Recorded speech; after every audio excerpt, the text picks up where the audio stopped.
afternoon, everyone. First of all, Nuri, I have to say you're a tough act to follow. Giving chance a chance. What does he mean, you're probably thinking? Well, I'd like to tell you a story this afternoon, and I'd like to reassure you that my mother is still alive. And I assume that since the talk only lasts 18 minutes, she probably still will be at the end of it. So, I was born on a very cold February day in a small village in Austria. I had no say over when, where, or whether, in fact, I would be born. The event was, as far as I was concerned, the consequence of chance. There I was, and here today I am. While the beginning was the consequence of chance, I was born to parents who left very little up to chance. In fact, my father wrote a book about planning and about organization, and my mother always makes her Christmas holiday hotel booking 1 year in advance, and she justifies that with her pet phrase, "Der Teufel schläft nicht." The devil never sleeps, she says. True, there is this tiny, tiny chance that her favorite holiday hotel might be booked out a year in advance, but I've learned that life is about more than planning. John Lennon put it very well. He said, life happens while you're making plans. And the Chinese put it even more succinctly.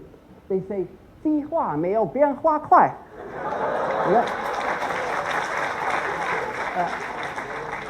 Changes to a plan happen a whole lot faster than the making of a plan. While most babies are born somewhere, I think I was dropped straight into a car. From when I was a little boy, I really have loved driving in cars. And before long, I was in fact dreaming to become Formula One champion.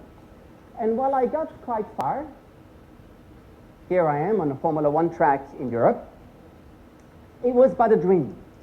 And worst, it was a dream without commitment. When the going got tough, I quit instead of getting going. And I can tell you today that that is a really, really poor recipe for life. Now, quitting, however, gave me a chance to reflect upon life, and I was faced with the question, well, what to do next? What to do next? By chance, I had met an American family who kept persuading me, this was during my racing years, that I should really go to the United States, the land of opportunity. Well, when my racing career lay in ruins, I thought the US would be a pretty good land of refuge, so I packed my bag and I went to the United States, in fact, to New Hampshire. This is where this family lived that persuaded me to go in the first place. All right. I was in New Hampshire and belatedly devoted myself to university studies. Question, what to study? Well, again by chance, a few years earlier, a mentor of mine persuaded my mother that PCs were the thing of the future and that I should really have one of my own, preferably purchased with her money. Well, I did get that PC and I began to teach myself assembly language and BASIC and things such as this, and I really enjoyed it. So what was I going to study? I was going to study computer science. So I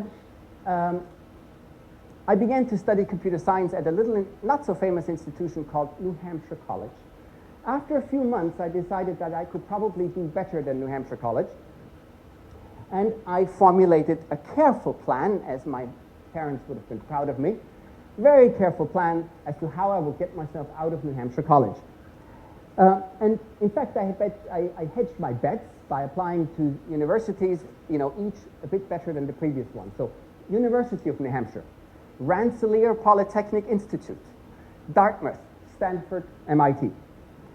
Okay, when the end of the application season came around in May 1984, I had received rejection letters from every single university, except from M.I.T, whom I presume just hadn't gotten around to sending me that rejection letter yet. So I called up the admissions officer at M.I.T, and I don't remember much about this conversation with him, except for that I spoke for a very, very long time without giving him a chance to say anything. And my spiel contained two things. One was an admission and one was a plea. The admission was, "Dear Mr. Admissions Officer, I have been rejected by every single university that I've applied to." Not a very smart thing to say. The plea was, "But if nobody ever gives me a chance, how can I prove that I can actually do better?" At this point, he asked me a question. Guess what he asked me? He asked me, "Who are you?" Because in my excitement, I'd forgotten to tell him who I am. So I told him, "Well, my name is Schindler," like the guy with the list, and he told me, to call him back the next day with a sense of foreboding about where my life, that this was really an important juncture of my life. This was the longest 24 hours of my life. When I called back the next day, the admissions officer said to me that the committee had decided, the MIT committee had decided to admit me. Now, at that point, I looked rather smug in my MIT sweatshirt, somehow presuming that this, getting in was the consequence of my carefully laid out plan, when in fact there was no such thing. What I should have learned is that that chance is a lot more powerful factor in life than a careful plan. After I had gotten into MIT, chance intervened again. In this case, there was a friend of mine who told me that he was going to enroll in Japanese courses, or a Japanese course, asked me whether I would want to join. At that point, frankly, Japan, I didn't know anything about Japan. Asia was a big blank spot on my mental map of the world. But I had always enjoyed languages, and so I decided to join him. And indeed, I really enjoyed the study of first Japanese, then later on of Chinese, and that interest led me, before long, to an internship with IBM in Tokyo. And with that grew my interest in Asia. 6 years later, on July 8th, 1993, I arrived in Hong Kong with a suitcase and an offer from Goldman Sachs. I turned down the offer from Goldman Sachs in favor of Accenture, Anderson Consulting as it was called then, and I've been in Asia ever since. What followed were the dark years. Now you're probably going to say, what are Peter's dark years?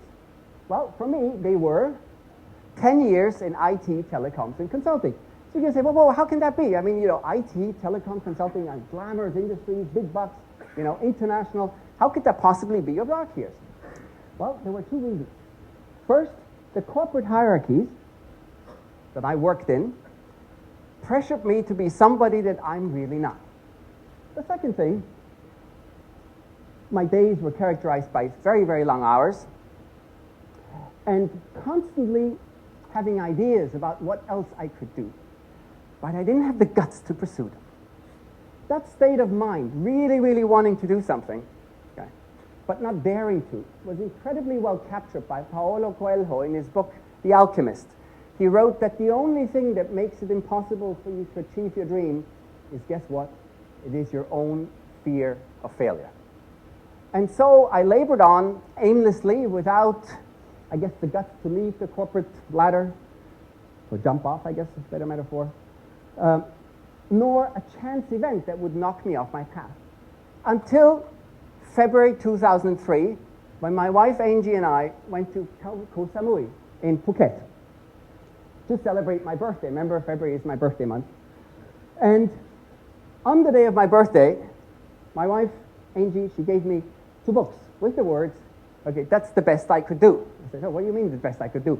I said, "Well, I know how much you love driving and how much we together love driving. There is, I couldn't find any books about driving." So the books that she gave me were books about Pininfarina, the Italian car designer, and they were fascinating. I still have them and treasure them. But what was even more fascinating was that she said, "There's no book about the pleasures of driving." I said, "How could that be?" That's incredible sense of freedom when you're behind the wheel. The sense of, being able to turn left, turn right, go straight. More importantly still, that you can stop when you want to stop. The privacy of your own car, sun in your face, wind in your hair if you had any left. That incredible sense of discovery, adventure, togetherness. You mean there's no book about that? How could that be? So when we came back from Koh Samui, Angie and I continued to search for a book, of that nature, and indeed we didn't find any until she uttered a sentence that I'm sure she has regretted ever since. And that sentence was, "Why don't you go write one?" Okay, great idea. But how do you go from sitting behind a desk, working in IT and telecoms, to writing a book? Eventually, we again agonized over the choice, over the decision. Eventually, we boiled it down to two essential questions. Question one was, if I go write this book, what's the worst that could happen? Well, we concluded that the worst that would happen is that I would go back into IT and telecom. And that wasn't going to be nice, but it wasn't going to be the end of the world. Conversely, and equally important, what would be the worst that could happen is if I don't do it? And we concluded that it would be that one day we're going to walk into a bookstore and we see a book about the pleasures of driving and it ain't mine. Now that really hurt. So we decided to go write this book. In fact, look here, it's right here. A real book. And no dead mother. Okay?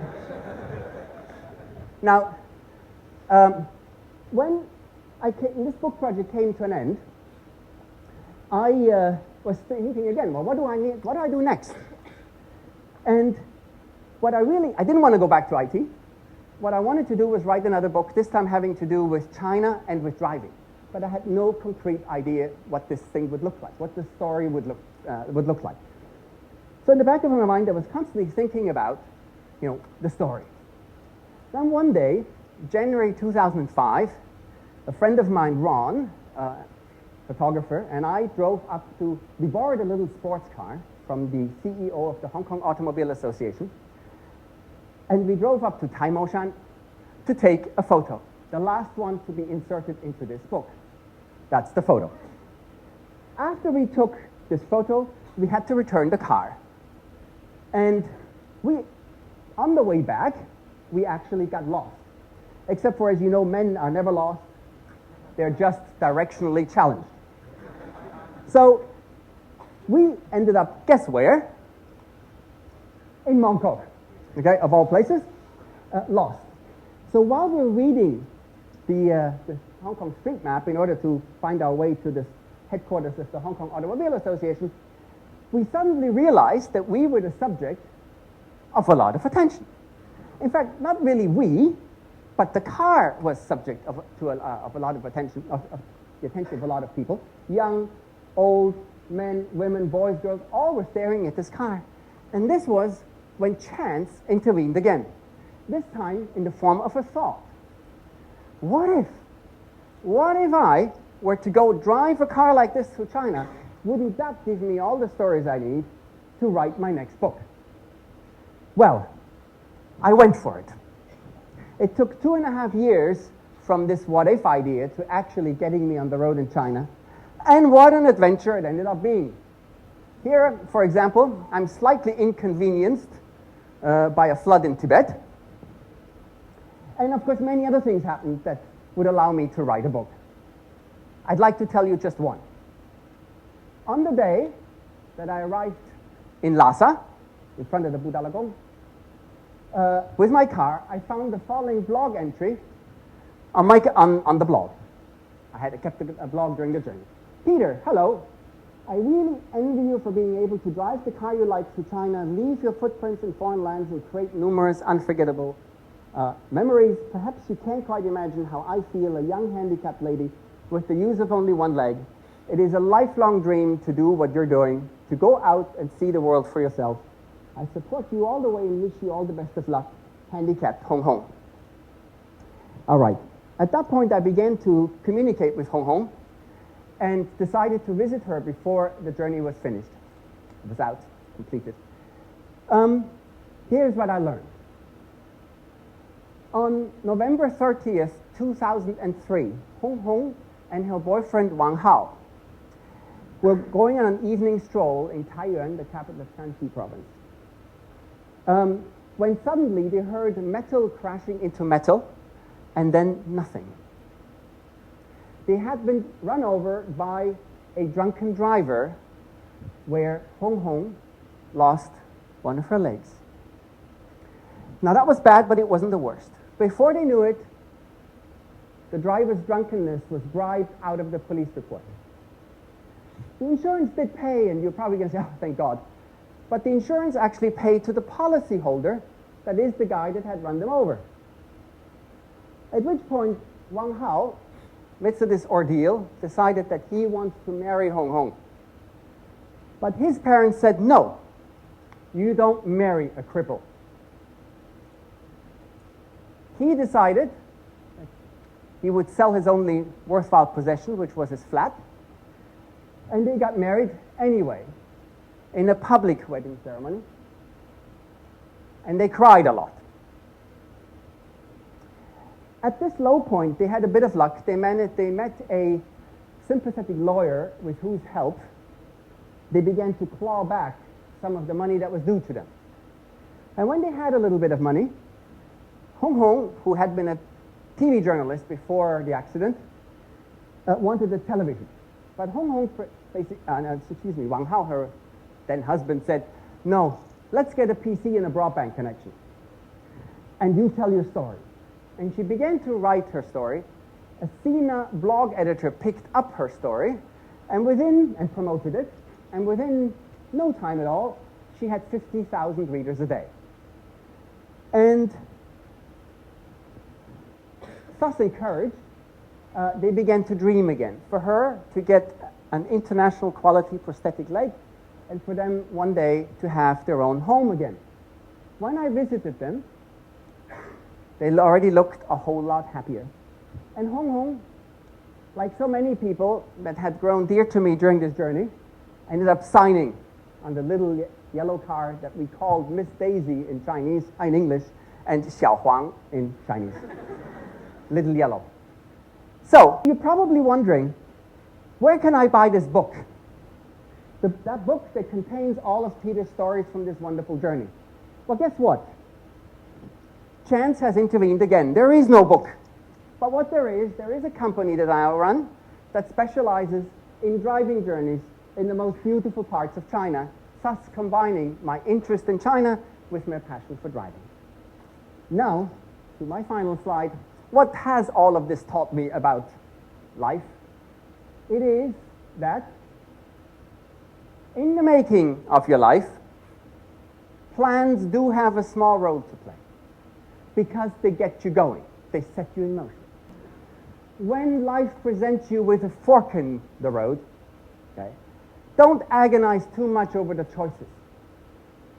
Okay? Instead, just pick one. Because for fulfilling life, what really matters is that you give chance a chance. And that then, each time, you give your all, and you make the most of it. Thank you very much, everyone.